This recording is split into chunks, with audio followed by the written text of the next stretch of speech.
होती आणि त्या वाटेगावची जत्रा भरण्यासाठी सिगा म्हणजेच कासेगावमध्ये जत्रा भरत होती.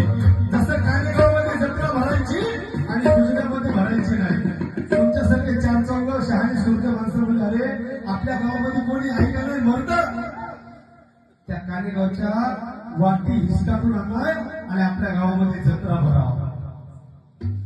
आमच्या राजू सरकार एक सुरवीर होता, ते काय पिढा नव्हता तवाचा सुरवीर होता आणि त्याला राग आला मनामध्ये आणि त्या कानेगावामध्ये गेला, जोगणी हिसकावून आणली आणि या खुजड्याची जत्रा सुरू केली. आणि मुर्दे पाहिजे राजाची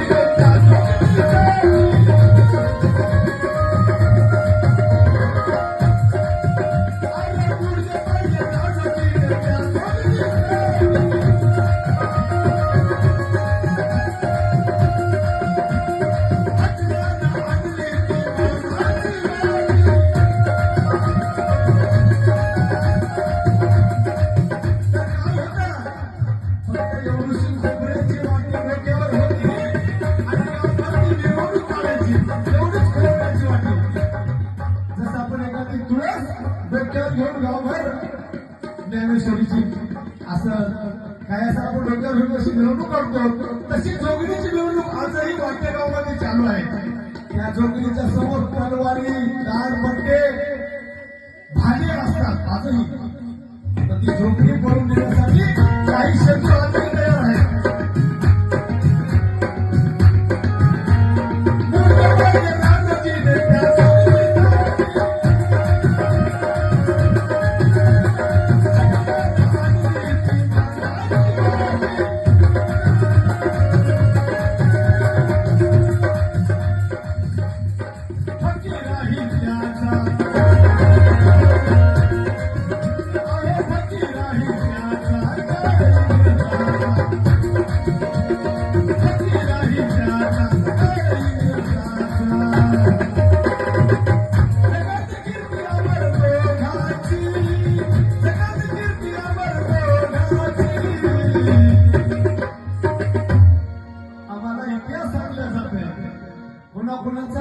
फकीराचा अण्णा भाऊचा आमचा तालमेळच बसला नाही.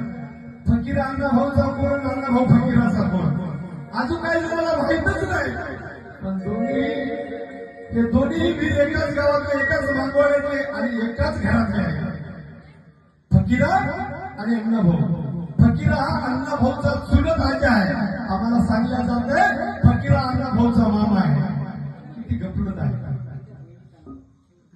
किती गफलत आहे. जाणकारांनी लक्ष दिलं पाहिजे आपण काय म्हणतो ते. एक गाणं निघालं होतं, लवजीची मुलगी शिकली. लवजीची मुलगी म्हणजे लग्न झालं नाही लवजीचं, तर मुलगी कुठून आली. म्हणजे इतिहास काहीतरी भांडवळाने गाणं तयार करायचं आणि फेकून द्यायचं, ते आम्ही स्वीकारायचं. पण जेव्हा आम्ही त्या ठिकाणी गेलो पाटे गावात आणि शहानिशा केली, तर अण्णा भाऊचे चुलत आज्या फकीर होते. जसं आपल्या गावामध्ये जर कोणी बापाला तात्या म्हणते, आईला काय म्हणतं बाई म्हणत, आईला बाई म्हणतं, आईला काकू म्हणतात, आईला आपल्यावर का.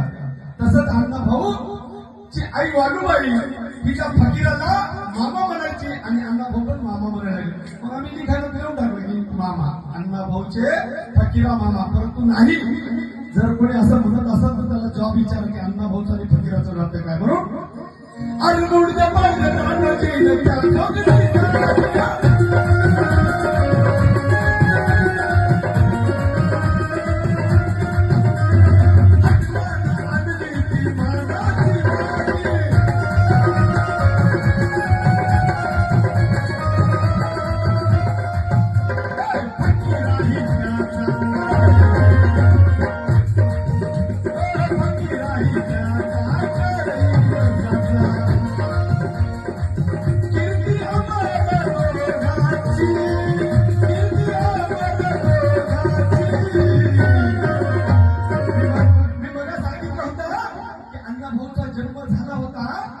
तेव्हा फकीर आली सुरती रुपये आणि काही धान्य वालुबाईला टाकले.